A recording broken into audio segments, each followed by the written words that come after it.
Hello everyone, मोर नाम विक्रम सरकार और तुम लोग चाই আছা सरकार क्लासेस अथानी यूट्यूब चैनल। तो मैं आज HS first year English question paper लै आहिছোঁ। जी क्वेश्चन पेपर माने आज एग्जाम हो गल HS फार्स्ट इयार। तो मैं क्वेश्चन बिलाकर ग्रामार पोर्शन तो तुम लोगर सन्मुखत दाঙি धरिम। तो प्रथम क्वेश्चन तो ইয়াত আহিছে fill in the blanks with suitable determinants। तो प्रथम तो আছে কি Brahmaputra flows by the side of Guwahati। तो ইয়াত কি আছে যে এটু যেহেতু ব্ৰহ্মপুত্ৰ আছে ৰিভাৰৰ আগত সদায় কি হয় আৰ্টিকেল দি হয়। তাৰ পিছত ইয়াত কি হৈছে 1 I saw dash 1 rupee coin on the road। तो ইয়াত কি হ'ব এ হ'ব I saw a 1 rupee coin on the road। तार पिছত ইয়াত কি আছে milk on the bottle is spilled মানে কি আমি যে কি কৰো বটলৰ পৰা পানী এনেকৈ দলিয়াই দিও ওপৰ ফালে যায় যে এটোৰ কথা কৈছে। ইয়াত দি নহব, ইয়াত কি হ'ব the little milk on the bottle is spilled। কিহৰ কাৰণে ডিটাৰমিনেন্টৰ কথা কৈছে। তো এই দুটা কি হৈছে আর্টিকেল। তো ইয়াত কি হ'ব the little, ইয়াত কি হ'ব the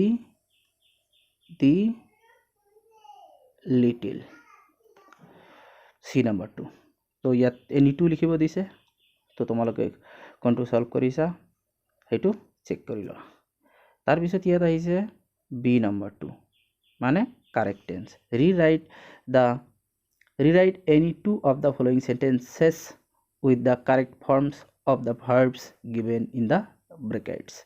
তো ইয়াত কি দিছে হয় আৰু হোৱাযুক্ত বাক্য, এটা past indefinite আনটো হয় past continuous, কিন্তু ইয়াত দিছে still এটা এক্সট্রা ওয়ার্ড দিছে। তো সেই কাৰণে ইটো আগতে লিখি was লিখি তাৰ পিছত still raining এটো এইবাৰ হাই সেকেন্ডারি সেকেন্ড ইয়ার ফাইনালতো আহিছিল। তো এটো आंसर কি হ'ব when we went out it was still raining। তাৰ পিছত 2 নম্বৰটো কি হ'ব tomorrow আছে। তো এই কাৰণে কি হ'ব future indefinite my friend will come here tomorrow। तार पिছত 3 নম্বৰটো কি দিছে the match start before we reached the station। তো ইয়াত কি হ'ব বিফোর আৰু আফটার যুক্ত বাক্য, একটা হয় past indefinite আনটো হয় past perfect। তেনেহলে ইয়াত কি হ'ব the match had started before we reached the station। तार पिছত next question to হৈছে 6A fill in the blanks with suitable determinants any two। এইটো হৈ গৈছে অলরেডি। তো এইটো আহিব আমাৰ 6 নম্বৰৰ আহি যাব C।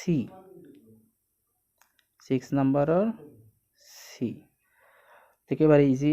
মোৰ ইউটিউবত ভিডিও আছে মডেলছৰ ওপৰত। যে ইয়াত কি দি আছে when I was young এটো প্রিভিয়াস ইয়াৰৰ কোশ্চেনৰ পৰা দিছে। when I was young ইয়াত I dash run faster ability আছে, এবিলিটি ইন পাস্ট আছে, সেই কাৰণে ইয়াত কি হ'ব কুড হ'ব। যদি ইয়াত প্রেজেন্ট ফর্মত থাকিলে হয় তেনেহলে ক্যান হলে হয়, কিন্তু এবিলিটি ইন পাস্ট আছে সেই কাৰণে I was young যে মই যেতিয়া ডেকা আছিলো মই বেগাই দৌৰিব পাৰিছিলো এনেকা হৈছে তেনেহলে কুড হ'ব। তাৰ পিছত ইয়াত কি আছে কম্পালশন মানে মাস্ট, কম্পালশন মানে ইয়াত কি হ'ব মাস্ট হ'ব। তাৰ পিছত D number 2 6 D he knows to swim। তো এনে কি হ'ব নোসৰ পিছত যদি কি হয় আৰু এটা ভাৰ থাকে তেনেহলে হাউ হয়। তো ই হ'ব এইটো आंसर হ'ব he knows how to swim। তাৰ পিছত is of the boys এইবিলাক কি হয় সিঙ্গুলাৰ ভাৰ্বৰ পৰে মানে সিঙ্গুলার ভাব। তো ইয়াত কি হয় is of the boys সকলো সময়তে সিঙ্গুলার মানে কি হয় ভার্ব হয়। তো ইয়াত কি দিয়া আছে ওয়ার দিয়া আছে, তো ইয়াত কি হ'ব was হ'ব।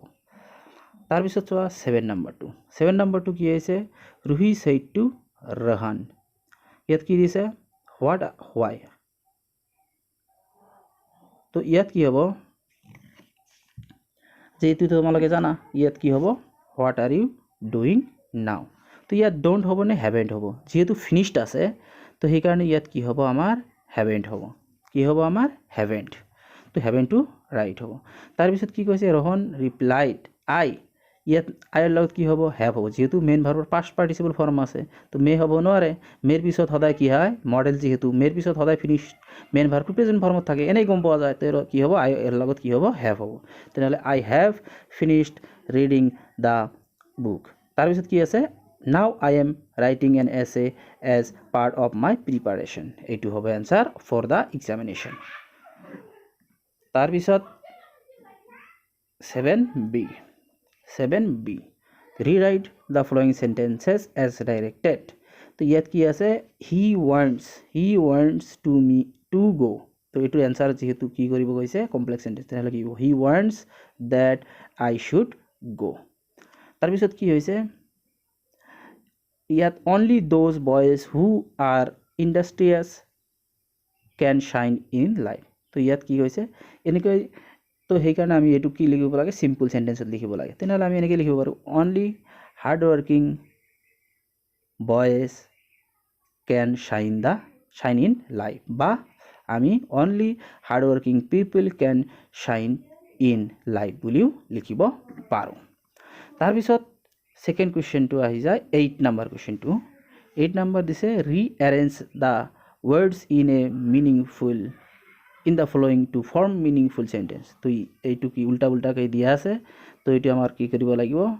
এটা সেন্টেন্স বনাব লাগিব তো এটো হ'ব I used to go to my school on my bicycle তাৰ পিছত আমাৰ কি হ'ব তাৰ পিছত আমাৰ কোৱেশ্চন আহিছে এইটো the and truth honest speaks man always এইটো হ'ব an honest man always speaks the truth তো এতিয়া কথা হৈছে যে মই তোমালোকৰ সন্মুখত গ্ৰামাৰৰ একেবাৰে 10টা কোৱেশ্চনে কি কৰিলো সলভ কৰিলো তো তোমালোকে তলত কমেন্ট কৰিবা যে তোমালোকৰ কেইটা ৰাইট হল আৰু কেইটা ৰং হল মানে 10ৰ ভিতৰত তোমালোকে কিমান পাইছা সেইটো কমেন্টত জমাই থবা ধন্যবাদ